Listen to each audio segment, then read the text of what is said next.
Assalamualaikum warahmatullahi wabarakatuh. Balik lagi bersama saya Rizal Bright. Sekarang di studio Radio Bright lagi kedatangan seorang tamu yang ini gue ngomongnya bingung nih karena banyak banget aktivitasnya. Tapi kita akan mulai satu-satu dan mudah-mudahan informasi yang beliau sampaikan menjadi manfaat buat kita semua.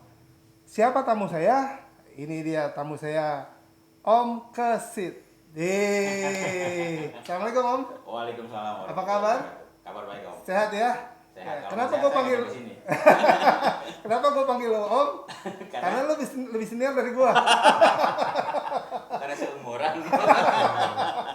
Nah di samping Om Kesit ada sahabat saya Mas Budiono. Nanti dia akan bantu saya untuk diskusi sama Om Kesit. Karena Om Kesit sama Mas Budi ini ternyata satu alma mater. Alma mater mana? Nah, nanti kita gali-gali informasinya. Sekarang kita ngobrol-ngobrol Om Kesit. Boleh saya ngobrol-ngobrol nih? Yang ringan-ringan aja. Saya sebenarnya deg-degan nih Om Kesit. Karena begitu baca CV-nya Om Kesit, udah mau mewawancari banyak orang, sering menjadi komentator. Sekarang saya yang interview, kan nggak bener. Jangan malah-malah dibalik, lu yang interview gua. Mas ini, thank you banget udah hadir di Studio Radio Bright. Dan jujur gue tahu lu tuh dari angkatan 86. Bener nggak sih lu angkatan 86? Gue sebenarnya kalau bicara angkatan punya dua angkatan nih. Kalau SMA ya angkatan 86. Tapi kalau udah bicara kuliah sebenarnya angkatan 88. Jadi gue punya dua angkatan. Karena gara-gara suka pindah-pindah kuliah, suka pindah-pindah kampus. Kampus yang menetap akhirnya di 88. Nggak jauh lah dari sini di daerah Lenteng Agung. Di LA32. Itu ISIP ya? Iya, ISIP Jakarta. Kampus tercinta. Dulu namanya Sekolah Tinggi Publisistik. Iya. Tapi gue masuk sana tuh tahun 88. 88. Lulus SMA-nya 86. Tapi karena gara-gara pindah-pindah kampus. Banyak kegiatan. Sebenarnya nggak banyak kegiatan juga. Jadi waktu itu 86 lulus SMA. Gue sebenarnya cita-citanya nggak pengen jadi jurnalis, nggak pengen jadi wartawan. Dulu pengen jadi akabri sebenarnya. Cocok nih potongannya udah. Masuk akabri 86 gagal. Ulang lagi 87. Sukses tuh sampai Magelang. Satu hari menjelang pendidikan, gue dipulangin. Udah sebulan itu di Magelang dipulangin. Udah akhirnya karena ya udahlah gitu. Boleh tahu nggak lu penyebab dipulangin kenapa? Kan kalau di akabri nggak ketahuan Om. Dipantuhir. Dipantuhir. Jadi dipantuhir di panitia penentu akhir itu. Jadi waktu itu dari rombongan gue waktu itu milih Apol. Ada 127 yang dari Jakarta. Jatahnya cuma 125 kuotanya. Nah, harus dipulangin 2 tuh di last minute. Nah, dari 2 orang itu salah satunya gue gitu. Itu berarti yang matanya ditutup gitu ya, Pak? Enggak juga sih. Enggak juga. Ya ini aja. Apa teroris. Ya soalnya emang ada ritual di TNI atau di Polri gitu ya. Enggak, cuman kalau di sana itu dulu modelnya, ini sedikit aja diceritakan flashback. Kalau mau ada pemulangan gitu, semuanya disuruh keluar. Walaupun hanya mulangin 2 orang, semuanya disuruh ikut. Dikumpulin gitu di aula. Padahal cuma diumumin yang hari ini yang pulang si A dan si B. Udah yang lainnya balik lagi tuh bawa tas lagi, balik lagi ke barak gitu. Iya. Itu cerita sedih lo berarti. Tapi makanya nggak cocok. Iya. Untung lo nggak jadi itu lah. Nah, baru 88 masuk kuliah. Tapi tetap dong kalau angkatan 86 itu berbicara lulusan SMA. Betul, ya. Lulusan SMA angkatan 86, gua aktif di sana belum lama juga kok. Iya. Baru 2 tahun yang lalu. 2 tahun yang lalu ya. 2019. Diajak temen SMA ikut gabung, kemudian sempat dipercaya jadi ketua panitia untuk banyak kegiatan yang lo diikutin di 86 lumayan banyak. Ya? Tapi belakangan memang gue nggak begitu aktif ya karena kesibukan. Kemudian pernah dipercaya jadi ketua panitia untuk sport, musik gitu 2019 tuh sebelum pandemi. Habis itu karena pandemi ya udah stuck, nggak ada kegiatan apa-apa lagi sampai sekarang. Tapi gue penasaran nih, apa yang menyebabkan atau yang memutuskan lo ikut gabung dan beraktivitas di angkatan 86? Sebenarnya sih lebih apa ya? Diceburin aja sih waktu itu. Karena lo diceburin nih. Diceburin. Jadi ada teman SMA, dia bilang, dari SMA kita, gue di SMA 47 ya. Oh, 47. 47 Jakarta Selatan di Tanah Kusir. Oh, oke. Dari SMA kita cuma sedikit sih gitu kan. Cuma ada 3 atau 4 orang gitu kan. Ayo dong ikut gitu kan. Ntar gue kenalin deh gitu kan sama ketuanya namanya Om Iqbal gitu kan. Oh yaudah, boleh deh gue try dulu ya. Udah, datanglah. Habis itu ya udah ternyata welcome mereka. Ya pengen tahu lah seperti apa sih kegiatannya dan ternyata lumayan positif kok. Ya, positif lumayan ya. positif. Dan kegiatan yang terakhir yang gue dengar tuh bagi-bagi ambulan tuh sih. Iya. Karena itu ambulan yang keempat. Iya betul. Dari yang pertama. Betul. Lu ikut di acara itu? Di pembagian ambulan waktu itu memang ada 4 kali ya. Sempat bantu ambulan terakhir. Yang keempat itu di daerah Bojong ya, di Kabupaten Bogor sih masuknya. Bogor ya. Itu berarti tempat gue itu bang, di mana bang? Di desa Sasak Panjang. Oh, Sasak Panjang. Kalau nggak salah iya namanya desa Sasak Panjang itu ambulan yang keempat. Waktu itu Om Iqbal minta Om Kesit tolong bantu dong untuk publikasinya gitu kan. Ini kita mau nyerahin ambulan yang keempat. Karena waktu ambulan yang pernah diserahin ke Padang juga, waktu itu juga saya dimintain tolong untuk dibikinin rilisnya gitu kan. Ya udah, saya bikinin rilisnya biar masyarakat tahu aktivitas dari angkatan. Orang publisistik ya? Publisistik. Iya, makanya kerjaannya begitu. Jadi dimintain tolong buat ini, buat apa beritanya. Beritanya ya. Tapi kan bukan itu aja yang lo ikutin, bahkan lo gue dengar pernah jadi ketua panitia suatu kegiatan di 86. Iya. Boleh cerita nggak tuh kegiatan apa yang lo? Jadi waktu 2019 waktu pertama kali diajak, kemudian udah dikasih kepercayaan untuk bikin event. Waktu itu ada 3 yang gue bikin. Pertama itu sepedahan dan jogging. Kemudian ada olahraga rakyat, permainan rakyat gitu ya, kayak main congklak, main karambol, main halma, main judo, sama tenis meja. Waktu itu digelarnya di sekretariat di Jalan Sumatmaja, di Menteng. Nah, terakhir puncaknya kegiatan musik di Borobudur, di Musrok. Waktu itu kita gelarnya di sana. Tapi sebelum kegiatan musik itu kita buat kegiatan olahraga ini. Panahan. Jadi kita mau memperkenalkan olahraga tradisional panahan yang ternyata sekarang sudah mulai banyak digemari. Waktu udah banyak digemari, kita bawa di Bekasi waktu itu. Di Bekasi di Sumarekon Mall ada tuh kan. Di pinggirannya itu kita bikin di situ waktu itu. Kegiatannya sifatnya untuk masyarakat banyak atau hanya untuk khusus untuk teman-teman angkatan 86 aja, hanya untuk ajang silaturahim ya kan. Kemudian kita fun bareng-bareng ya kan. Terus ya udah kita bikin kegiatan-kegiatan itu ya sifatnya karena olahraga ya buat kesehatan juga. Sekalian refreshing. Ini gue sebenarnya penasaran nih dengan kenapa lu kalau bikin kegiatan tuh selalu hubungannya dengan olahraga gitu.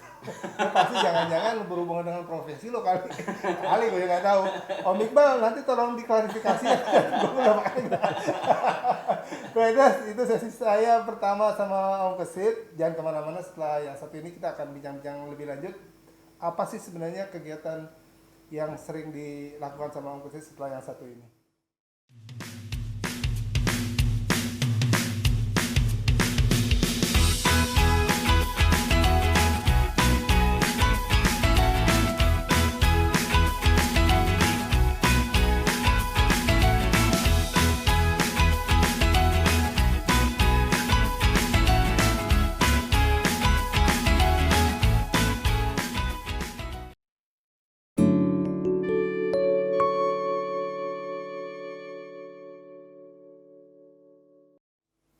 Balik lagi bersama saya Rizal Bright, masih di acara bincang-bincang santai bersama sahabat saya sekaligus tamu luar biasa saya, yaitu Mas Kesit.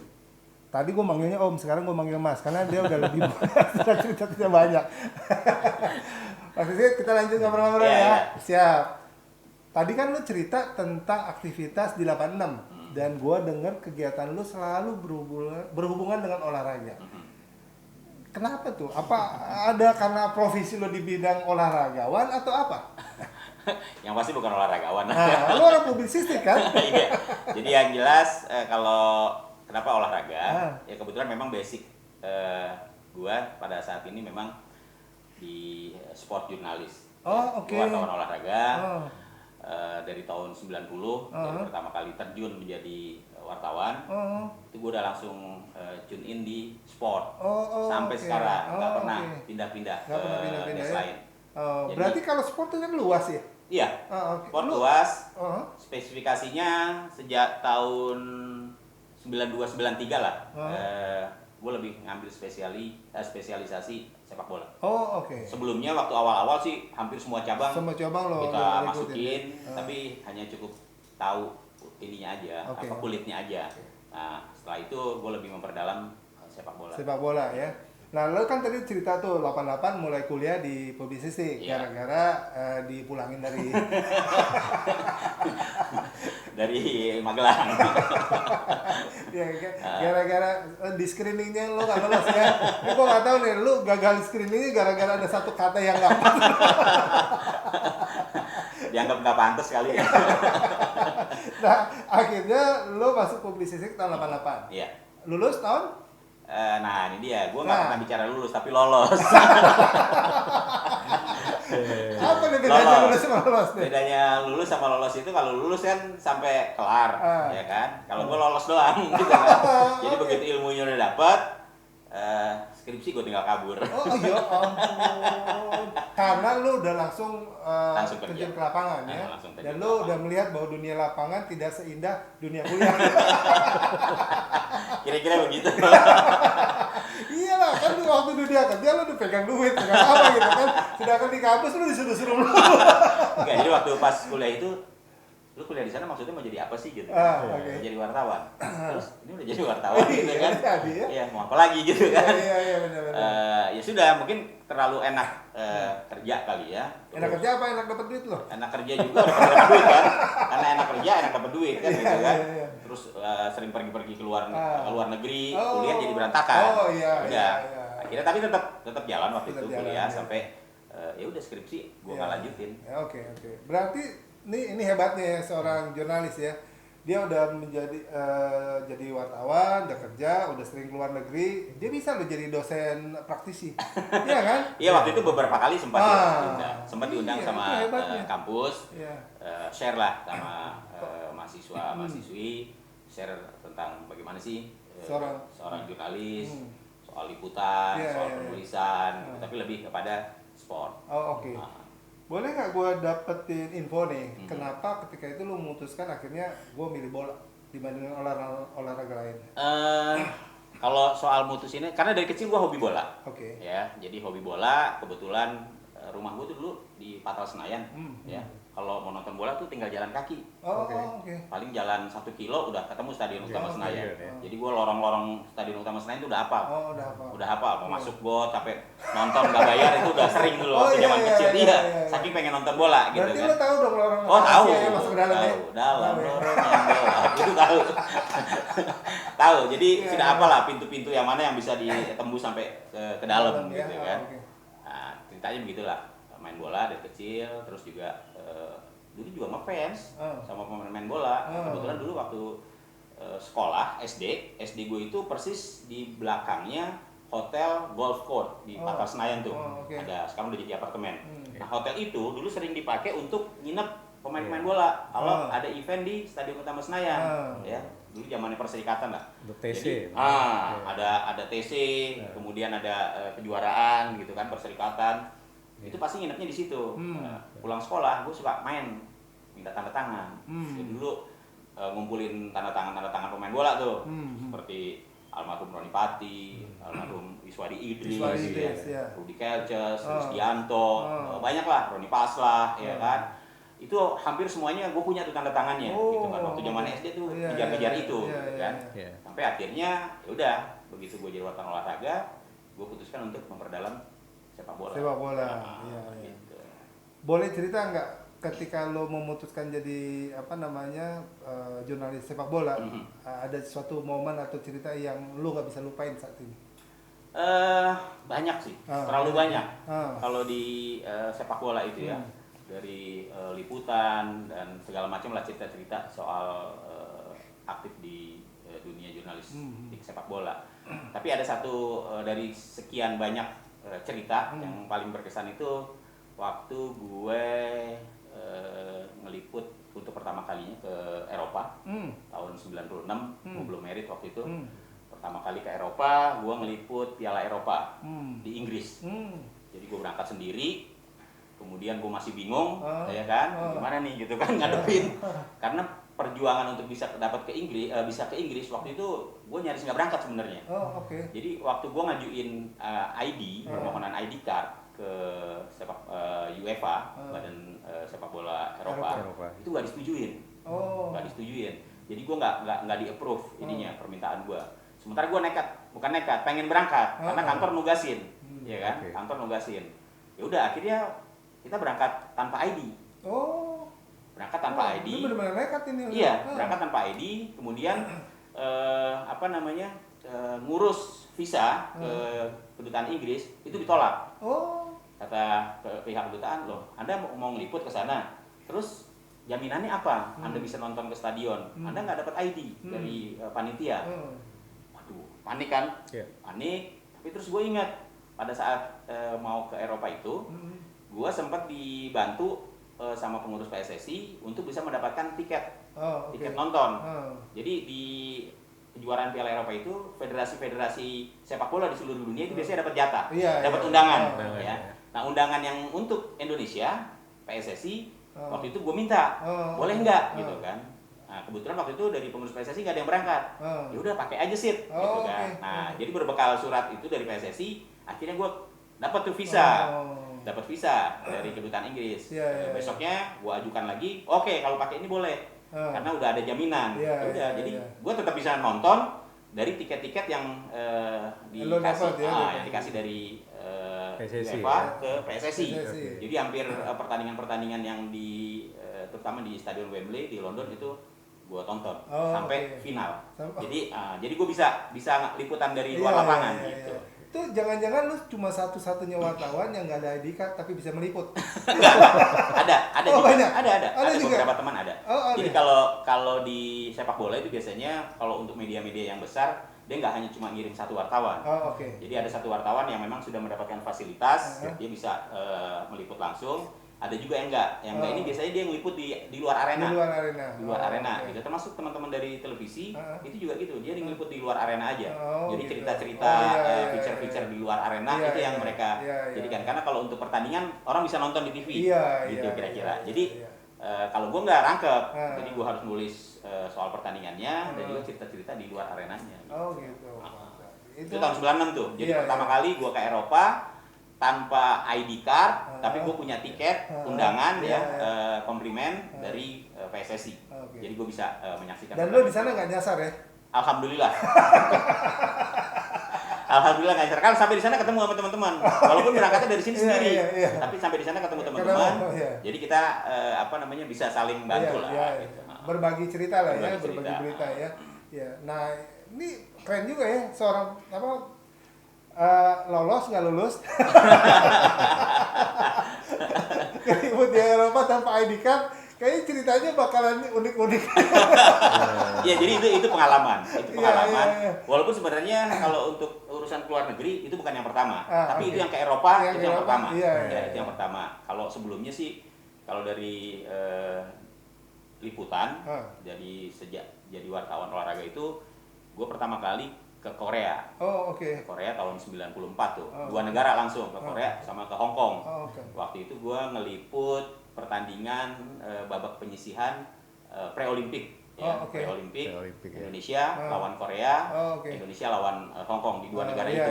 Gue berangkat. Itu pertama kali tuh, di tahun 94. Nah, itu penugasan kantor tuh pastinya ya? Itu penugasan kantor. Kali lo mau punya inisiatif sendiri berangkat enggak ya? Kadang-kadang ada juga. Jadi kadang-kadang gini, kita ngajuin. Jadi kalau misalnya kantor menganggap bahwa event itu memang perlu diliput, ya kan kita harus ngasih alasannya nih. Kenapa kalau lo mau ke sana? Kelebihannya apa? Kan gitu kan? Ya kita jelasin lah bla bla bla bla. Oke. Bikin pengajuan. Kantor biasanya ngasih. Oke, jalan. Nah, selama lu menggeluti dunia publisistik nih sebagai wartawan, pastinya lu harus terregistrasi atau terdaftar di apa? Gue nggak tahu apa KPWI atau apa gitu. Nah, lu bisa sharing nggak sebenarnya seorang wartawan itu harusnya tuh terdaftar di apa dan bagaimana statusnya gitu? Pasti bisa. Saya bicara yang ini dulu nih, zaman sebelum sekarang dunia media ini sudah sangat luar biasa ya. Iya. Dunia media sekarang ini kan udah ada ya berkat kecanggihan teknologi, ya kan. Orang begitu mudah sekarang buat media. Bahkan siapapun ya bisa jadi wartawan ya. Bisa jadi wartawan. Iya. Kayak gue bisa jadi wartawan juga. Bisa Ya? Udah jadi wartawan sebenarnya kan. Karena sudah melakukan kegiatan jurnalistik. Gitu ya. Walaupun gue nggak pernah kuliah di Nggak mesti. Jadi itu yang membedakan wartawan dengan profesi lain. Wartawan kan profesi, ya. Cuma bedanya kalau profesi dokter itu udah pasti sekolahnya dokter. Iya betul. Iya kan? Iya. Profesi insinyur dia harus insinyur. Iya kan? Cuma wartawan doang yang enggak. Kalau pengacara kan harus sarjana hukum. Iya. Cuma wartawan doang yang enggak. Semua disiplin ilmu bisa masuk ke wartawan. Nah makanya apalagi sekarang dunia udah begitu berada dalam genggaman. Jadi setiap orang bisa mengklaim dirinya sebagai wartawan. Tapi wartawan yang seperti apa? Wartawan abal-abal atau wartawan? Kalau yang wartawan profesional itu ada ilmunya, kan gitu kan? Ada kode etiknya, ada undang-undangnya, ya kan? Jadi kita tuh kerja juga dibatasin sama rambu-rambu, ya kan? Tapi kalau misalnya dia tidak pernah mendapatkan pengetahuan soal kode etik, soal undang-undang pers, ya kan? Pasti dia tidak tahu, ya. Dia tidak tahu apa saja rambu-rambu yang tidak boleh. Do and don't-nya dia nggak ngerti. Iya, gitu. Banyak banget ya. Jadi kalau misalnya kita sekarang jadi wartawan, oke lah saya di olahraga, tapi karena saya aktif di Persatuan Wartawan Indonesia, kebetulan saya juga jadi sekretaris di PWI Provinsi DKI Jakarta. Sekretaris nih ya?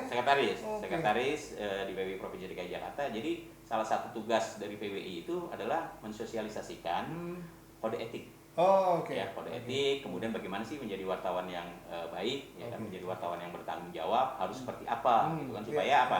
Supaya teman-teman ini jangan sampai kejeblos, ya, karena ketidaktahuannya terhadap kode etik, terhadap peraturan, kemudian akhirnya menjadi persoalan buat dirinya sendiri. Itu sebenarnya yang ingin dilakukan. Nah, berarti apa organisasi apa yang harus kita ikuti atau persyaratannya apa menjadi seorang wartawan profesional? Kalau untuk wartawan di Indonesia yang diakui itu sebenarnya ada 3 ya, organisasi pers. Ya, organisasi pers yang diakui oleh Dewan Pers yang merupakan konstituen dari Dewan Pers itu ada 3. Pertama Persatuan Wartawan Indonesia (PWI), kemudian ada Aliansi Jurnalis Independen (AJI), kemudian ada IJTI, Ikatan Jurnalis Televisi Indonesia. Nah di bawah-bawahnya ini ya yang 6 atau 7 lagi itu ada Persatuan Penyiar Radio (PRSSNI), itu juga anggota Dewan Pers, konstituennya Dewan Pers. Kemudian juga ada Asosiasi Televisi Swasta Indonesia, itu juga konstituen Dewan Pers. Kemudian ada juga SPS, Serikat Penerbit Surat Kabar, itu juga anggota Dewan Pers. Nah yang baru ini 2, seiring dengan perkembangan dunia digital dunia internet, dunia cyber, media cyber, ada 2 lagi konstituen Dewan Pers nih baru nih. Yang pertama Serikat Media Cyber Indonesia atau SMSI. Yang kedua Asosiasi Media Cyber Indonesia atau AMSI. Ya, jadi ada 2 konstituen yang baru di Dewan Pers. Berarti besok nambah 1 nih, Bu. Asosiasi Podcast Indonesia. Ntar kita usulin. Bisa diusulin. Iya kan? Belum ada. Dia nyebutin banyak. Asosiasi podcast belum ada. Brothers, yuk kita bikin. Ayo diajak yang punya podcast. Ada sekumnya di sini, ya nggak? Boleh itu bisa di ini tuh, bisa didiskusikan. Bisa didiskusikan ya. Nah, karena gue yang peloporin, nanti gue angkat ketuanya Budi. Oh iya, harus dong. Di mana-mana trigger itu harus jadi ininya kan? Iya. Harus jadi pemimpinnya. Enggak, kalau gue pelempar bomnya aja. Jangan dong, lempar bom juga tapi di depan juga. Oke. Nah, kira-kira kalau masuk ke salah satu asosiasi itu apa yang harus kita siapin? Kalau untuk PWI ya, karena saya di PWI ya. Kalau di PWI itu sebenarnya kalau kita mau jadi anggota PWI, yang pertama itu dia harus tercatat di media. Ya, dia harus bekerja di media, bekerja sebagai wartawan di media, entah itu media cetak, ya baik harian, mingguan, bulanan, ya, atau di media cyber, ya itu boleh. Tapi medianya harus berbadan hukum pers. Harus berbadan hukum pers. Jadi memang media yang badan hukum yang diperuntukkan untuk penerbitan pers. Ya, itu syaratnya. Kemudian ada karya jurnalistik yang sudah dia buat ya untuk bisa menjadi salah satu syarat. Harus ada karya ya? Iya, harus ada karya. Kemudian mengikuti orientasi. Kalau di PWI itu istilahnya orientasi wartawan untuk penerimaan anggota baru. Orientasi itu biasanya kita kasih tentang apa sih PWI itu, dunia pers itu seperti apa. Jadi kita semacam pembekalan. Nah, itu yang kita lakukan. Kemudian setelah dianggap lulus, dianggap bisa dan memenuhi persyaratan, baru kita keluarkan keanggotaannya. Nah, kalau di PWI itu ada 2 jenis keanggotaan. Untuk yang baru itu namanya anggota muda. Walaupun umurnya udah tua ya? Walaupun umurnya udah tua. Itu anggota muda. Itu 2 tahun batasnya. Jadi setelah kita akui sebagai anggota, dia menjadi anggota muda 2 tahun. Kalau dia mau jadi anggota biasa, nah ini sekarang ada yang namanya sertifikasi. Ada sertifikasi wartawan, dia harus ikut ujian dulu. Namanya uji kompetensi wartawan. Ya, ikut uji kompetensi wartawan. Kalau dia dinyatakan lulus, dia bisa untuk menjadi anggota biasa. Ya, jadi ada dua jenis keanggotaan di PWI, anggota muda, anggota biasa. Selebihnya ada juga anggota luar biasa. Tapi itu kalau ada karya-karya khusus, ada sumbangsi yang besar untuk organisasi PWI. Apa yang menjadi perbedaan antara anggota muda dan anggota biasa? Kalau anggota muda, anggota baru yang baru mendaftar, kemudian dia harus 2 tahun dulu untuk bisa meningkatkan statusnya sebagai anggota biasa. Anggota muda, kalau di PWI itu yang mengeluarkan cardnya, ID cardnya itu provinsi, ya, di pengurusan provinsi. Tapi begitu dia jadi anggota biasa, itu dia terregister di pusat. Yang mengeluarkan kartunya itu PWI pusat. Gitu. Oke. Berarti eksklusif ya, lebih eksklusif ya, karena yang ngeluarin pusat ya. Walaupun area kerjanya kan dia bisa sama kemana aja ya, sebenarnya. satu lagi hak dan kewajiban. Hak dan kewajiban. Kalau anggota muda dia belum bisa mengikuti pemilihan.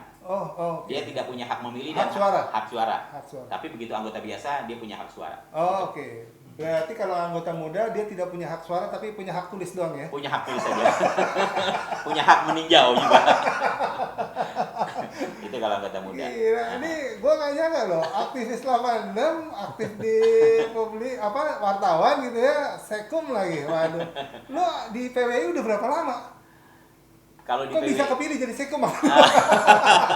Enggak, kalau jadi anggota PWI gua tahun 97. Ya, tahun 97 itu pertama kali jadi anggota PWI. Jadi setelah 7 tahun jadi wartawan. Karena dulu mau jadi anggota PWI itu susah. Zamannya Orde Baru itu. Nggak gampang untuk jadi karena hanya satu organisasi kewartawanan di zaman Orde Baru itu hanya PWI. Jadi nggak gampang untuk jadi anggota PWI waktu itu. 97, kemudian aktif di kepengurusan itu dari tahun 1999. 2 tahun aja lo berarti ya? 2009, enggak, 2004. 2004 gua aktif, untuk pertama kalinya diangkat sebagai ketua seksi wartawan olahraga. Namanya SIWO. DKI Jakarta. Itu 2004 sampai 2009, 5 tahun. Itu pertama kali gue jadi ikut di kepengurusan seksi. Setelah itu 2014 gue sempat jadi wakil sekretaris, kemudian 2019 jadi sekretaris. Berarti naik pangkat terus nih buat jabatannya. Gue yakin besok jabatannya naik lagi nih. Di atas sekretaris biasanya apa, Bud? Ini langsung ke pusat dia. Langsung PWI pusat nanti. Di atas sekretaris biasanya direktur. Seru juga nih ngobrol-ngobrol sama Om Kesit nih, Mas Kesit nih, Bang Kesit, siapa aja lah sebut. Dia aktif di angkatan 86. Nih, gua kalau mau nyebut bilang seangkatan sama dia, gua agak-agak ragu karena gua lebih muda, jauh banget dari dia. Tapi gua gak bisa bohong juga karena teman-teman 86 pasti kenalin gua dulu. Aktif di 86, ternyata beliau adalah seorang jurnalis dan aktif juga di organisasi. Masih banyak kegiatan yang dia ikutin, gue yakin nih. Nah, kita akan gali-gali tentang potensi dari Om Kesit. Makanya ada sahabat saya Budiono. Budiono ini aktivis PSSI dan gue dengar mereka bersahabat waktu di PSSI. Bagaimana sepak terjangnya Om Kesit di PSSI setelah yang satu ini? PSBB bertambah ketat, keluarga yang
Balik lagi bersama saya Rizal Bright, masih bincang-bincang santai di Radio Bright Streaming Jakarta dengan Mas Kesit. Nah sekarang karena sesinya udah jauh dalam banget dan terus terang aja saya nggak begitu ngerti. Saya didampingi sama sahabat saya yaitu Mas Budiono. Beliau nih Mas Budiono dan sama Om Kesit cerita-cerita awal adalah orang yang sering sibuk di PSSI. Begitu ya Mas Budi ya?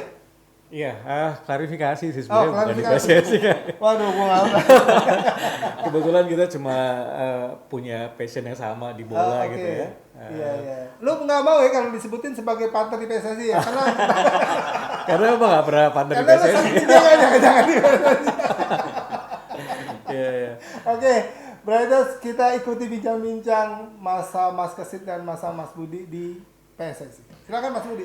Iya, lu kalau inget tahun 90-an ya, nonton Liga Italia, dulu apa namanya salah satu narasumber yang kita inget tuh Bang Ryan Ajaka Surya ya. Iya. Itu tahun-tahun 95-96 tuh bola yang enak ditonton tuh Liga Italia Bang ya. Iya. Gua masih kuliah dan gua nggak tahu kenapa ya tiba-tiba di tahun 99 kurang lebih itu bisa ketemu sama orang yang berkecimpung di situ gitu. Nah ini orangnya dari sebelah gue. Gila ya. Memang pepatah nggak ada selai daun yang jatuh tanpa kuasanya tuh bener banget gitu. Udah lama off, terus sekarang gue ketemu lagi sama Bang Kesit gitu. Dan Luar ini biasa. pertama kali lo ketemu sama Kesit ya? Pertama kali. Padahal dari tahun 99 lu Iya. udah aktif ini Udah ya, sering ya apa Iya, namanya iya, ya iya. bersinggungan di Beberapa kali ketemu lah ya. Oh, oke. Lihat lah. satu dua kegiatan yang sama gitu ya, yang kebetulan waktu itu diselenggarain sama PSSI gitu. Nah, Bang, lu di PSSI itu dari mulai ketua umumnya siapa ya, Bang Cardono kali ya? Kalau aktif di PSSI sih dari mulai tahun sebenarnya dari awal jadi wartawan tahun Oke. 90 90-an ya? sudah aktif. Tapi waktu itu kan masih junior. Oke. Masih junior. Kita masih Iya. ditenteng-tenteng Iya, deh iya, sama iya, wartawan senior. Iya. Oke. Wartawan muda lo berarti? Wartawan muda. Wartawan remaja jangan-jangan. Wartawan muda karena waktu itu kan sambil kuliah. Oh, iya, iya. Sambil kuliah. Jadi Oke. waktu zamannya Pak Cardono, Pak Cardono itu ya? saya udah mulai tuh Cardono terakhir loh ya. Saya Oke. sudah sempat ikut. Oke. Kemudian kan kepengurusannya ganti ke Pak Pak Aswaranas. Aswaranas, Kemudian itu ya. tahun 92, 93 saya mulai aktif Mulai di sana ya. PSSI. Waktu itu Sekumnya sudah Pak Nugraha Besus ya? Atau sebelumnya? Iya, sekumnya waktu itu Pak Nugraha Besu sempat Iya. Pak ada dulu jabat dari pensiunan Auri, Oke. Pak Suparjo, Iya, iya. Pak Parjo itu Tapi sempat- nggak lama ya? Iya, Pak Parjo Iya. sempat jadi sekum Oke. waktu zamannya Pak Aswaranas. Oke, Pak Soranas ya. Dan kebetulan Abang Inten tuh mulai tahun 96 ya berarti ya. Lebih mulai. Lebih dalam ke PSSI-nya. Oke. 94. 94 udah mulai ya. 94 Oke. tuh saya udah mulai incas Oke. di PSSI. Oke. Sudah mulai tiap hari saya nongkrongnya di Oh, PSSI di sana, ya. di Oke. Ring Road Senayan. Tidur begadang Di situ mimpi juga. gitu ya. Di situ juga. Di tahun 94 karena waktu Oke. itu liputan pertama saya Ya. ke luar negeri Oke. mengikuti tim nasional tampil di Praolimpik itu tahun Oke. 94. Oh, oke. 94 Di ya. Korea sama Hong Kong waktu itu. Iya, Tuh. iya, iya. Dan memang nggak gampang sih jadi wartawan rekanan PSSI itu ada screening tertentu juga ya. Iya itu memang butuh apa namanya portofolio yang panjang juga. Iya, iya. Jadi nggak semua wartawan bisa masuk sana. Iya, jadi kalau di zaman bahla nih ya, Iya. waktu zaman-zamannya di PSSI itu memang nggak gampang. Iya. Jadi kalau dulu tuh wartawan PSSI itu kayak eksklusif. Eksklusif Oh, banget. oke. Eksklusif gitu. Jadi Privilege kalau lah di pokoknya. kalau di Senayan itu ada 3 kelompok. Iya. Jadi ada wartawan PSSI, Iya. ya, ada wartawan kanseleri. Kanseleri itu istilahnya kantor induk-induk cabang olahraga. Oh, Jadi dia adanya di Ring Road Senayan itu, Oke. di Stadion Utama Senayan GBK itu. Jadi Oke. ada namanya kanseleri, Iya. itu isinya induk-induk cabang olahraga. Jadi di situ ada panahan, ada gulat, Oh. ada catur, ada macam-macam lah Iya, iya, induk-induk iya. cabang olahraga di situ. Wartawan di situ ya. Itu ada juga wartawan teman-teman yang liputannya sehari-hari di situ. Iya, iya. Ada lagi KONI. Koni. KONI itu yang Iya. kantornya waktu itu sekarang di FX. Oh, Iya. Ya, dulu iya. dulu itu kantor KONI tuh, sekarang udah jadi FX. Iya. Nah, itu ada juga wartawan yang meliput di sana Oh, gitu. Jadi ada 3 kelompok. Wartawan KONI, wartawan kanseleri sama wartawan PSSI. Nah, dari Iya. 3 kelompok ini memang wartawan PSSI yang paling apa istilahnya disegani Oh, ya. iya. Karena di situ banyak senior-senior yang berkumpul. Iya, iya. Ya, banyak senior-senior berkumpul. dan wartawan-wartawan junior yang mau masuk ke PSSI itu biasanya takut. Kalau nggak ada yang nenteng, itu pasti dikerjain. Pasti duluan. dikerjain gitu kan. Oke. Termasuk saya. Tapi karena saya waktu itu ditenteng, ada senior saya waktu itu. Saya kan awal muasal jadi wartawan itu dulu di tabloid Tribun. Tabloid Tribun olahraga. Itu sisipannya di koran Sinar Harapan dulu. Suara Pembaruan. Nah, itu dulu ada Tribun olahraga. Saya dulu di situ, kantornya di Kampung Melayu. Nah, itu pertama kali tuh. Jadi karena saya ada yang bawa, jadi saya aman. Nah, adaptasi dulu, ya kan, sekitar 4-5 bulan. Begitu sudah hafal semuanya, baru saya dilepas. Nah, kira-kira begitulah dulu Jadi ceritanya. nggak pernah ikut masa orientasi di situ ya? Orientasinya karena ada yang bawa, Karena ada jadi bawa, saya ya. terbebas. Iya. Terbebas perisainya dari ya. obspek. Terbebas dari obspek wartawan-wartawan senior. Tapi lucu lah, ceritanya lucu. Gitu. Begitu kita ingat-ingat lagi lucu gitu kan. Pasti. Gitu. Nah, tahun 94 ya mulai ya. Terus di perjalanannya ternyata Bang Kesit itu juga masuk ke struktur ya. Itu di era Pernah. kapan gitu? Struktur organisasi PSSI. Organisasi PSSI. Iya. Jadi pengurus. Jadi waktu kalau saya secara struktural yang resmi ya, itu waktu zamannya Ketua Umum PSSI Nurdin Halid. Pak Nurdin Halid ya. Saya waktu itu ada di Komite Fair Play. Oke. Saya ada Itu di Komite bawah Fair Play. siapa Bang? Waktu itu di bawah Pak T. Nurlif. Oke. Itu wakil ketua BPK pada saat itu. Jadi di bawah dia. Komite Fair Play.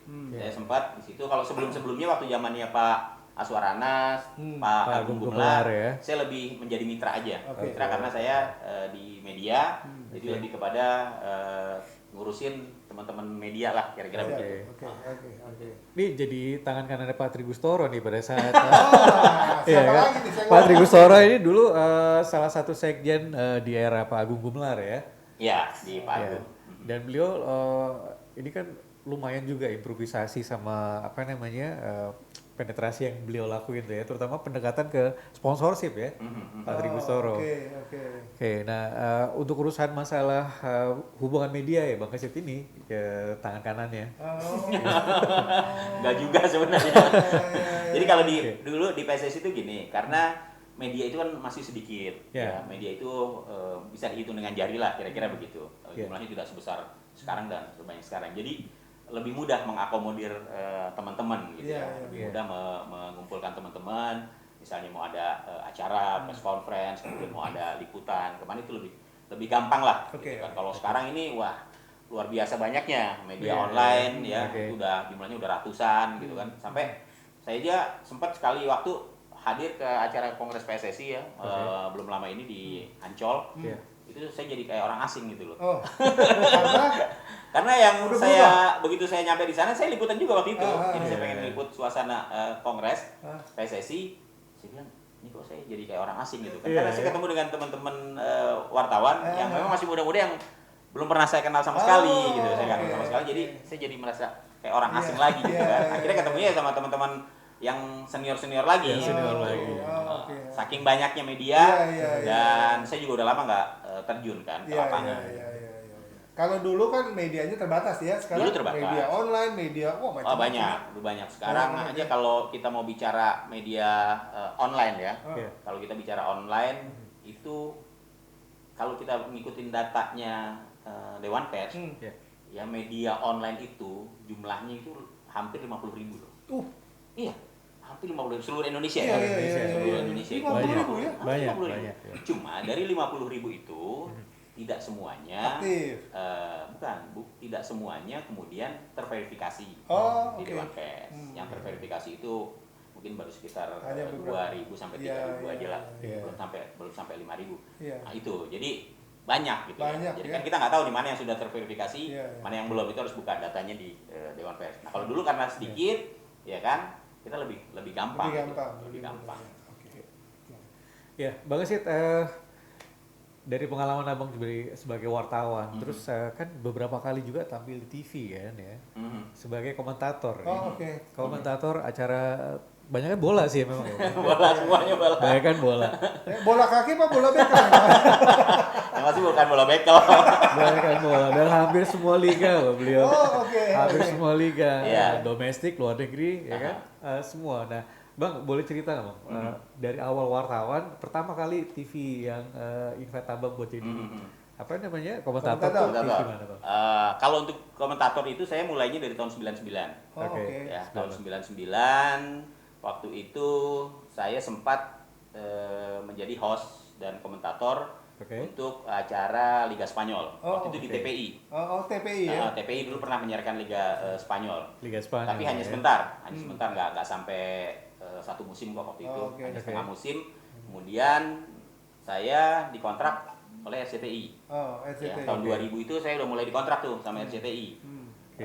untuk membawakan Liga Italia. Oh, oke. Kemudian ada Liga Champion, Oh. dulu ada Piala UEFA juga. UEFA, ya. oke. Kemudian juga RCTI itu dulu pernah nyiarin Liga Jerman, Oh iya. Pernah. Piala Dunia, Piala Dunia. ya, Piala Eropa. Mhm. Nah, itu jadi tahun 2000 saya dikontrak RCTI itu. Lumayan lama tuh. Kalau Iya. dari saya hitung-hitung RCTI itu paling lama kontrak saya, 8 tahun. Oh, 2000 sampai 2008. 2008 Ya, masih ya. dari tahun 2000 sampai 2008 saya dikontrak RCTI itu. Hmm. Di grupnya dia. Jadi saya Iya. kadang-kadang siaran di MNC, Iya. siaran di Global TV, Iya, ya kan, iya. siaran di Indovision, Indovision. ya, kemudian di RCTI-nya sendiri. Oh, oke. Karena ada beberapa liga yang mereka ambil, termasuk Liga Spanyol. Waktu itu Mereka juga spread ambil. ya. Iya, itu sampai Mereka 2008 tuh. Iya. Tapi mulai di RCTI-nya saya tahun 2000. Tahun Oke. 2000, kemudian 2008 kontrak selesai, saya dikontrak sama Antv. Oke. ISL waktu itu. TV Indonesia Super League ya. Ya, Indonesia Oke. Super League. Saya dikontrak Oke. 2 tahun. Hmm, 2 oke. tahun. Tapi ngomong-ngomong saya juga sempat istirahat sebentar jadi wartawan. Oh, oh. Karena? Karena saya waktu itu dapat tugas. Oh, Oke. oke. Saya waktu itu sempat jadi CEO di Solo. Oke. Oh, Waktu oke. saya diminta untuk Solo FC ya. memegang klub sepak bola Solo FC. Oh, Oke. Tahun 2010 oke. sampai tahun 2012. Nah, itu saya pensiun dulu tuh dalam tanda kutip jadi Iya, wartawan iya, ya. iya, iya. Saya pensiun dulu Dan fokus mengurus klub ngurus klub sepak bola. Ngurus klub Iya, sepak iya. bola di Solo waktu itu. Solo, ya. Yang mana Pak Jokowi masih jadi Wali kota. Wali kota, Nah, iya, iya. sempat di sana.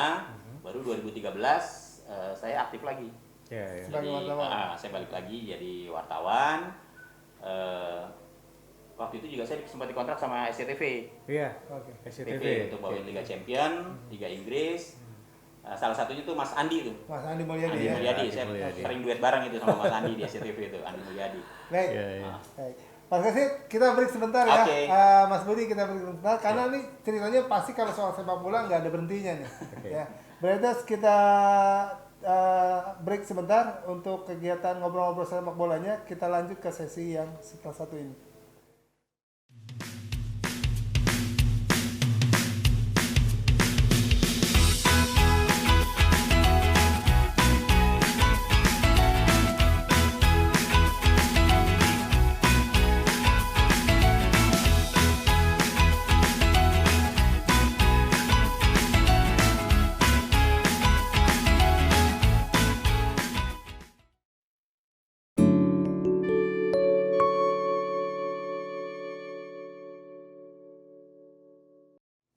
Brothers, balik lagi kita bincang-bincang dengan Om Budi dan Om siapa tadi namanya? Om Kesit. Gue gak bakalan lupa lah, ini orang spesial banget masalahnya. Silakan Mas Budi, kita lanjut bincang-bincang soal PSSI dan tadi kita masuk ke agenda komentator ya? Kita sebenarnya lagi ngobrolin bola sih, jadi nggak hanya di PSSI-nya gitu. Oh oke, siap. Silakan Mas Budi. Nah, menarik nih Bretters. Tadi Bang Asit kan cerita dia jadi CEO di salah satu apa namanya klub sepak bola. ya kan, Solo FC. Bisa bayangin nggak umur 44 tahun saat itu ya Bang ya? Iya. Nih gue ngikutin nih ya Iya. biografi beliau. 44 tahun dia CEO Buat Solo FC. Solo FC ya. Iya. Gue 44 tahun. Nah, Nyari apa? kita nyiapin proposal gitu. Ke daerah-daerah ya. Iya, event ya. iya. 44 tahun jadi CEO Solo FC. Bang, suka dukanya jadi CEO sebuah klub sepak bola lokal tuh kayak apa, Bang? Aduh, suka dukanya banyak banget. Iya, Jadi iya. Om, kalau di bola itu persoalan sepak bola di Indonesia tuh complicated. Iya, Oh, iya. oke. Complicated banget gitu. Oke. Jadi ketika saya masuk untuk megang klub, itu saya jadi tahu gitu kan. Kalau sebelumnya kan saya nulis, Iya. ya, jadi media, saya jadi wartawan, saya nulis, Iya. mengkritisi gitu kan. Wah, sepak bola Indonesia begini Iya, gitu nggak pernah kan, maju. plus minusnya lah gitu kan Oh, klubnya oke. gitu. Tapi begitu saya masuk, saya jadi lebih tahu. Oke. Ya, Oke. ternyata memang tidak mudah. Iya, Mengurus sepak bola itu tidak gampang. Hmm. Gitu. Karena apa? Karena mindset dari pengurus-pengurus sepak bola, pemain-pemain sepak bola di Indonesia itu memang harus disamakan dulu. Oh, oke. Harus disamakan dulu. Nah ini mengubah mindset ini yang Hmm. tidak mudah, Oke. gitu ya, tidak Iya, mudah. iya. Jadi dari klub yang inginnya ke profesional, kita kan Iya. selalu bicara profesional. Profesional. Tapi ketika kita masuk ke dalamnya, ternyata Belum kerjanya belum siap, masih amatir. Iya, iya. Kerjanya iya. masih amatir. Pegawai Pemda masih terlibat di sana, Oh. ya kan. Iya. Kemudian pada saat itu ya masih menggunakan dana APBD. APBD. Iya. Nah, salah satu misi kita pada saat itu adalah bagaimana supaya pemerintah dalam hal ini Mendagri itu jangan lagi mengizinkan klub sepak bola profesional Pakai menggunakan APBD. dana APBD. Iya. Karena potensi korupsinya Oke, sangat tinggi. iya, Betul. iya, Nah, iya. alhamdulillah itu berhasil. Oh, oke. Itu berhasil. Jadi aturan dikeluarkan Permendagri yang menyebutkan bahwa klub profesional itu tidak boleh menggunakan Dana APBD. dana APBD. Oh, oke. Nah, itu karena kan udah profesional. Iya, iya. Kalau amatir nggak apa-apa. Iya. Itu Ya. bukannya malah jadi beban sama klub yang lo pimpin? Kalau Karena ya dananya itu ya, nggak karena turun. kalau profesional berarti kan kita harus menggali Iya, kemampuan potensi. kita Oh, sendiri. oke, Betul. oke. Ya, kalau kita bicara sepak bola, saya bicara di Solo. Solo itu masyarakatnya luar biasa Iya. terhadap sepak bola. Betul. Kemudian pemimpin daerahnya pada saat itu Pak Jokowi juga welcome. Hmm. Dia mau mensupport gitu ya. Iya. Ini adalah potensi yang sangat besar. Mereka punya stadion Punya stadion sendiri. Manahan yang sekarang Manahan. sudah direnovasi Iya. sebagai salah satu calon tuan rumah atau tempat untuk Piala Dunia Iya, tahun iya. 2023, Piala Dunia U20 di U20 Indonesia. ya. Nah, itu ada, modalnya sudah ada. Hmm. Ya, Solo itu walaupun kota kecil, tapi untuk bisa menjadi klub profesional itu sangat memadai. Oh, oke. Oke. Pertama apa? Dia punya hotel, Hmm. Oke. bintang 4, bintang 5 dia punya. Ada. Akomodasinya lengkap ya. Akomodasinya lengkap. Oke. Kemudian infrastrukturnya ada. Hmm, Oke. oke. Bandara ke Bandara. hotel itu Gak jauh. nggak jauh. Oke. 30 menit kita 30 sudah menit sampai. sampai, Ya, betul. hanya sekitar 15 km. Iya, Itu betul. sudah sampai di kota Iya. Solo. Iya. Ini dari sisi persyaratan yang diterapkan oleh AFC, AFC, ya, atau Konfederasi Sepak Bola Cukup Asia, ya. ini sudah cukup. Karena Oke. kalau menjadi klub profesional, kalau lu punya klub nih, mau jadi Iya. klub profesional, tapi Iya. mau menuju ke bandaranya, lu mesti berjam-jam. Oh. Itu sebenarnya udah nggak representatif.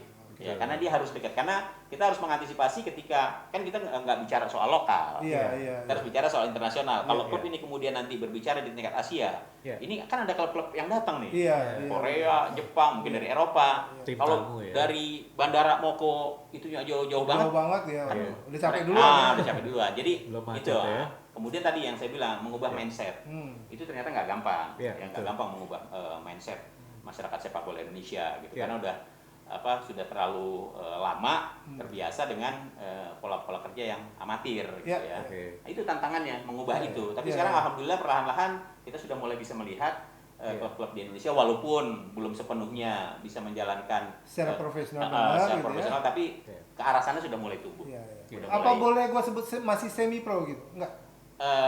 Sebenarnya kalau mau disebut semi pro enggak juga. Enggak Gitu. juga Memang ya? pada saat gua masuk itu ya, itu memang kinerjanya masih betul-betul amatir, Amatir, masih ya. amatir Iya, itu. oke. Misalnya, Iya. soal kontrak pemain, Hmm. Iya. ya kan?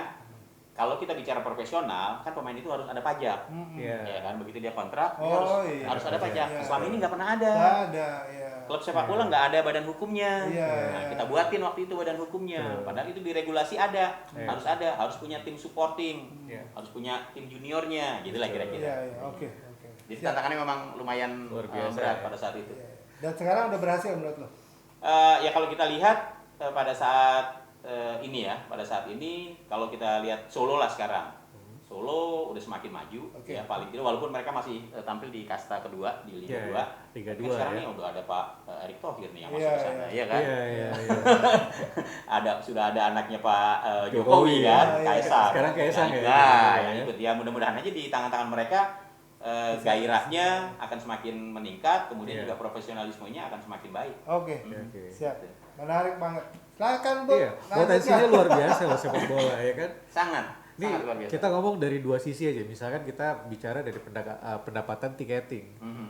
Kita bisa bayangin nih, satu orang yang nonton itu kan minimal dia beli tiket tuh 50 ribuan ya Bang ya. Kita Iya. ambil yang paling rendah aja, Iya. 50 ribu. Kapasitas stadion berapa misalnya? 30 ribu. Mhm. Bayangkan 30 kali 50 ribu. Dan itu setiap ada pertandingan tuh kita bisa lihat di TV ya. Iya. Stadion selalu full. Selalu ya. full. Selalu full. Selalu full. Bahkan nih kalau saya ingat waktu dulu kita ke Malang aja. Malang itu juga luar biasa. Luar biasa. Pertandingan jam 3 sore, itu jam 10 pagi stadion udah full. Oh. Di luar. Iya. Mereka Iya, belum ya, masuk fans ya. sepak Udah bola. mulai Iya. udah mulai cari tiket. Iya, Kira-kira Cari begitu tiket lah. dan segala macam. Dan bayangin apa namanya sisi lain dari Iya, ekonomi kan. Betul. Jadi memang kalau kita mengurus sepak bola Iya. di kota yang masyarakatnya sangat antusias, Iya. ya punya hobi, punya kesukaan menyaksikan pertandingan sepak bola, Iya. itu potensinya sangat Oh, luar iya. biasa. Luar biasa. Ya. Banyak aspek yang akhirnya ikut ya. Iya, tahu kayak tuh. saya dulu di Solo 30.000 stadion kapasitas di Stadion Manahan itu. Manahan. Oke. Kalau misalnya rata-rata kita ambil 50.000 gitu Iya. ya. Itu kalau full itu kan udah Iya, silakan 1,5 dikali aja miliar tuh, juga. 30, iya, Ya, 30 dampak ke ribu. pedagang sekitar Iya, dan segala iya. macam ya. Artinya dari sisi pergerakan ekonominya di kota itu sangat luar Sangat biasa bagus. sekali. Sudah ada sangat ya. bagus. Cuman memang mengelolanya yang harus benar. gitu. Betul. Mengelolanya harus benar. Karena kan sepak bola bukan cuma ngurusin pertandingannya aja, ya Setuju. kan? Tapi bagaimana persiapan latihannya. Boleh gue lompat sebentar ya. Oke. Ini persoalan pada masa dulu kan. Mhm. Waktu penonton boleh datang ke stadion. Mhm. Iya. Sekarang gimana kondisinya? Ya kalau sekarang karena masa pandemi kan nggak boleh. Oke. Ya, jadi kemarin kan kita juga sudah lihat tuh ada kejuaraan Piala Menpora Piala yang Menpora. baru aja selesai, Oke. yang Persija jadi juara Iya. ya, setelah mengalahkan Persib Bandung. Oke. Tidak ada penonton sama sekali. Nah. Memang protokol kesehatannya, aturannya sudah sedemikian Iya. tegas bahwa Iya. tidak boleh ada penonton. Tapi yang paling penting buat saya dan juga buat masyarakat bola nih ya, masyarakat olahraga Indonesia ini Iya. sudah mulai. Gitu. Aktivitas Aktivitas sepak bolanya sepak bola boleh. sudah mulai, aktivitas olahraga sudah mulai, Iya. masyarakat bisa mendapatkan hiburan lagi, Oke. walaupun Betul. hanya menonton dari rumah Oke. lewat televisi. Tapi paling tidak sepak bola sudah memulai. Sepak bola sudah Oke. mulai setelah hampir setahun Oke. mati suri, Vakum. Iya, tidak iya. bisa menyelenggarakan kegiatan Iya. karena pandemi. Iya, iya. Tapi itu kan akhirnya mengganggu cash in cash out kan? Sudah pasti, Nah, sudah pasti. pensiasatannya gimana tuh, Bang? Kemarin selama pandemi, kalau kita lihat dari klub-klub yang ada, mereka sudah melakukan ya semacam perjanjian lah dengan pemain-pemainnya bahwa gaji Ada penyesuaian. Ada ya, penyesuaian, kan, iya. dipotong Oke. 50 sampai 25% Oke. pemotongannya karena memang tidak ada Oke. pemasukan. Tapi klub-klub itu rata-rata oke, pemain juga oke, mereka menyadari karena memang situasinya sedang tidak memungkinkan untuk Oke. bisa mendapatkan. Terbangun nggak sistem jualan nonton by YouTube atau by online, by apa gitu dibangun suatu sistem sehingga penonton itu bisa nonton sepak bola dengan nyaman melalui rumahnya masing-masing misalnya. Jadi live gitu.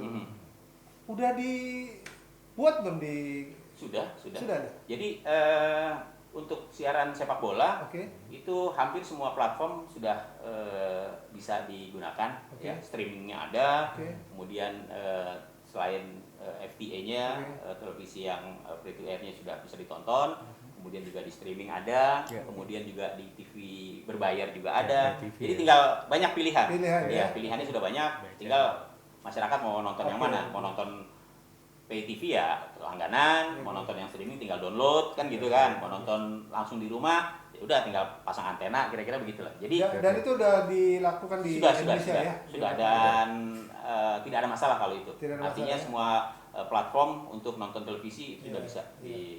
disimak. Tadi saya pikir belum ada. Ini maksud saya potensi nih buat saya masuk. Enggak apa-apa kalau berminat ikutan. Iya kan, siapa tahu aja dapat. Karena kan kita mulai nyinggung dari cash in cash out akibat tidak ada penonton kan. Iya, Kita iya. fasilitasin yuk dengan sistem online gitu kan. Tapi lu bayar ke gua gitu.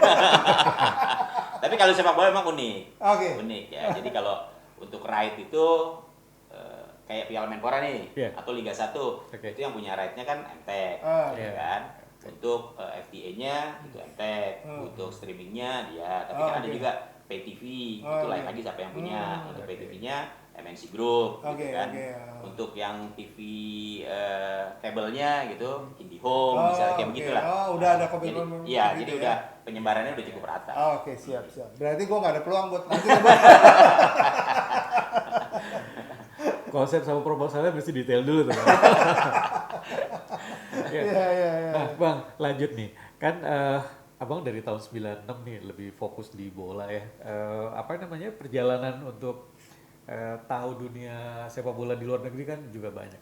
Ini tanpa mengurangi rasa hormat sama ketua-ketua PSSI, PR gede apa sih Bang yang harus kita benerin sama-sama nih supaya industri bola kita nih makin bisa Indonesia ya? bisa Ini kompetitif pertanyaan gitu. lo agak menjebak atau enggak gue nggak tahu.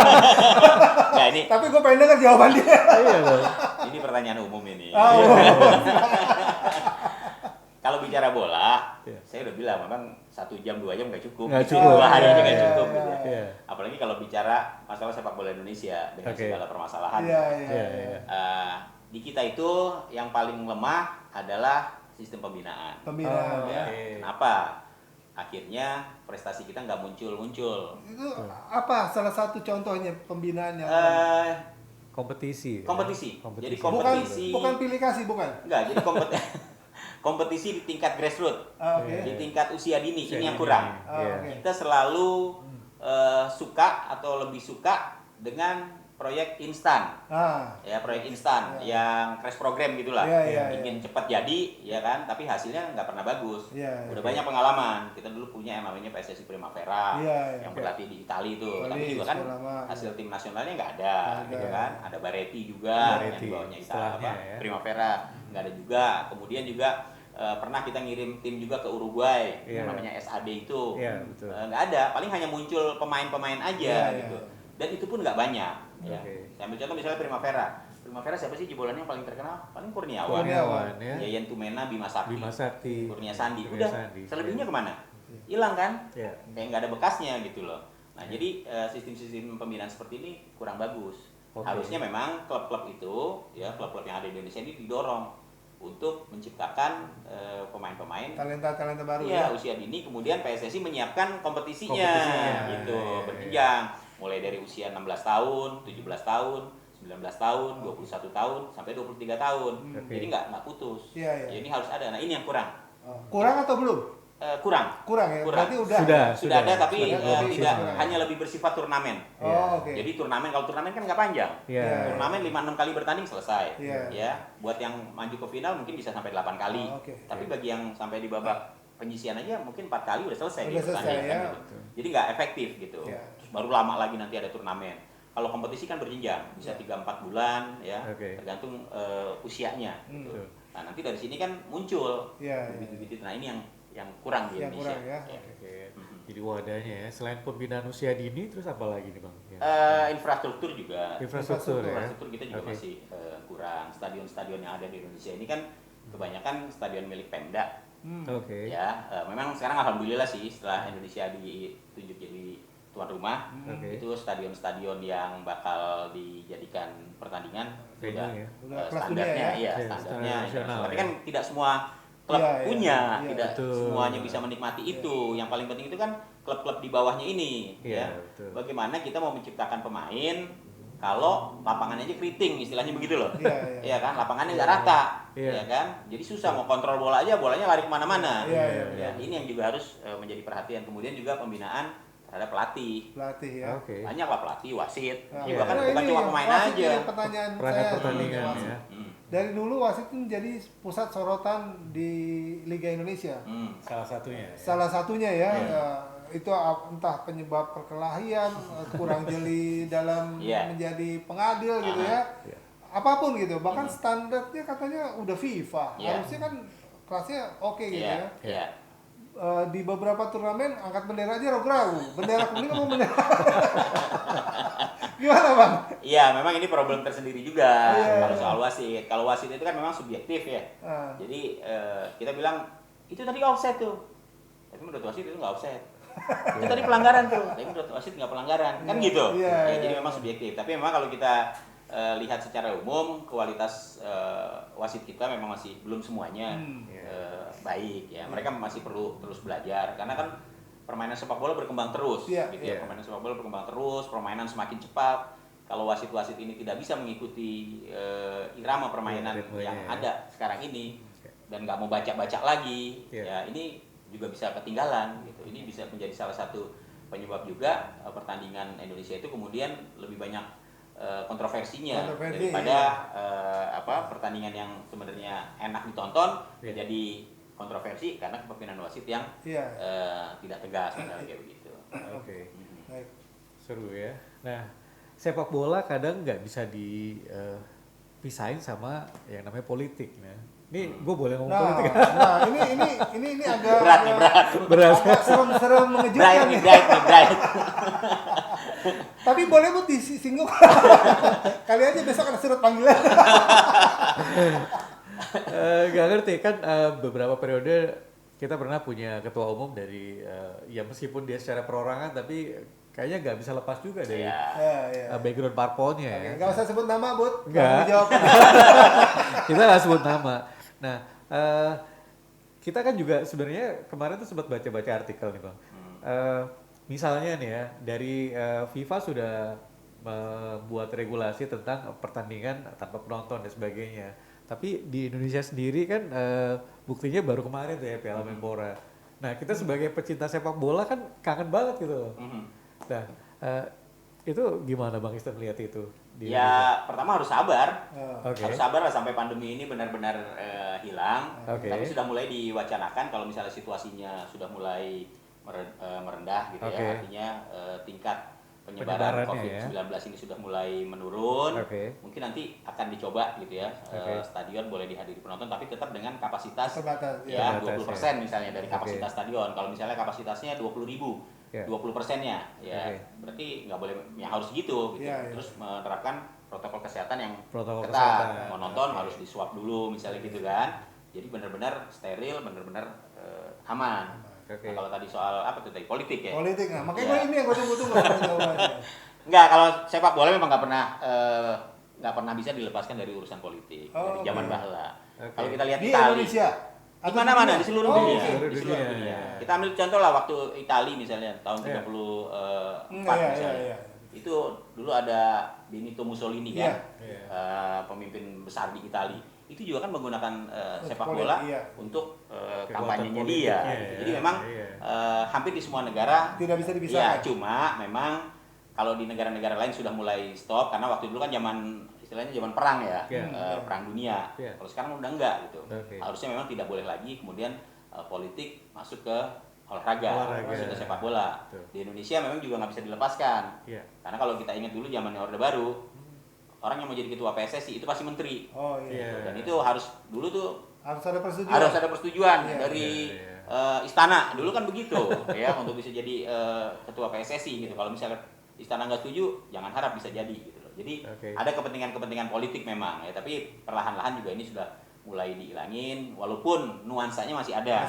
Kadang-kadang sepak bola itu kerap di Indonesia ya suka dijadikan kendaraan politik. Mau jadi gubernur, mau jadi bupati, gitu kan. Jadi wali kota, memanfaatkan sepak bola. Gitu. Berarti bukan hanya pemain atau klub sepak bolanya aja yang profesional, pengurusnya juga harus profesional ya. Sudah pasti. Dan harusnya tidak ada embel-embel pejabat politik atau apa ya. Harusnya tapi begitu. Pelaku praktisi sepak bola. Idealnya harus begitu. Idealnya harus begitu karena bola itu harus diurus oleh orang-orang yang betul-betul profesional, orang-orang yang mau mengorbankan waktunya hanya untuk sepak bola, tidak berpikir untuk ngurusin hal-hal yang lain. Karena untuk ngurusin sepak bola aja 24 jam satu hari aja nggak cukup. Bang, gue kasih lo 1-2 menit untuk ngomong soal itu langsung di depan kamera. Berani nggak lo? Ngomong apa nih? Ngomong tadi bahwa sepak bola tidak boleh ada unsur politik. Silakan. Kalau sepak bola Indonesia mau maju, pisahkan kepentingan-kepentingan politik dari arena sepak bola. Karena kalau sepak bola kemudian disusupi oleh urusan-urusan politik, saya yakin sepak bola Indonesia tidak akan maju. Ya, hanya berkutat di situ-situ aja, ya, hanya dipakai untuk kegiatan-kegiatan yang sebenarnya tidak ada sangkut pautnya dengan sepak bola. Jadi sepak bola harus profesional gitu, kayak di luar negeri gitu loh. Siap. Brates, asik kan ngobrol sama Om yang satu ini. Kata penutupnya tadi gue nggak nyangka juga. Mas Budi, ini kalau ngobrol-ngobrol sepak bola, bener kata Mas Kesit nih. 2 hari 2 malam tuh nggak kelar nih. Pasti. Gua aja dari tadi bingung mau kalian tuh ngobrol gimana caranya. Tapi yang terakhir tadi itu mewakili semuanya tuh Bang. Oke. Iya, sepak bola ya sepak bola gitu ya. Oke. Iya dong, Iya. harus Betul. harus begitu. ya. Jangan dicampur aduk dengan urusan-urusan lain. Setuju. Tapi kita optimis ya, sepak bola Indonesia akan semakin maju ya bang ya. Harus, kalau Harus optimis, optimis, saya ya. dari dulu selalu optimis. Optimis, ya. Cuma memang kita lagi-lagi harus Bersabar. cerewet, harus sabar. Siap, Saya oke. harus cerewet juga gitu. Saya nggak akan pernah berhenti mengkritik dunia sepak bola Indonesia. Oke. Kalau memang tidak betul, gitu ya. Kalau nggak betul pasti saya akan kritisi itu. Oke, Dan nah. saya belum pernah berhenti. Dan gua sebagai salah satu tempat yang boleh lu gunakan untuk kecerewetan lu itu. Makasih ya. Jangan Amin, sepak thank you. bola. Iya, gua open 24 jam tapi dengan dasar bahwa sepak bola kita ingin maju. Oh iya dong, Iya, harus. Cerewet, Harus. nggak asal cerewet, Harus. tapi ada dasarnya kan. Siap. Betul itu kan yang kita sampaikan di sini kan. betul. Aha. Oke, Mas Budi, Ya. kita sudahin dulu ya bincang-bincang Masih. sepak bola nih Mas Budi ya. Kalau saya lepas nih 2 hari 2 malam, saya nggak bisa pulang. Iya. Ini abang kita juga pasti ada banyak undangan di tempat-tempat Oh, lain, iya. kan. Iya, Apalagi pasti. sekarang puasa ya, banyak undangan buka puasa nih bang. Tapi Untuk masih kegiatan dibatasin ya. Bukber udah ada beberapa kali. Iya. Ya, besok juga di PWI mau ada buka bersama, kalau mau datang boleh. Oh siap. Oke. Ini undangan terbuka buat saya atau Boleh. untuk umum nih? Buat Om Rijal sama Mas Budi. Mas Budi, sampai waktunya PWI. Kita kan wartawan gadungan bang. Jangan sampai waktu kita Nggak apa-apa. datang, Anda siapa? Kan saya merekomendasikan gitu. Oh, siap. Langsung dari Sekum. Oh iya, benar. Oke. Undangan paten Mas. Tenang Ya. aja. Kita hadir atau kita nggak hadir terserah Mas Budi. Silakan, saya tunggu besok. Iya, Siap, Bang, siap. Oke. Mas Kesit, sebelum kita akhiri ngobrol-ngobrol kita nih, saya ingin mendapatkan kesan dari Mas Kesit Ya. waktu pertama kali datang ke studio Radio Bright, apa yang dibayangkan, kemudian ketika kita ngobrol ini apa yang perlu kita betulin, Mas? Oke.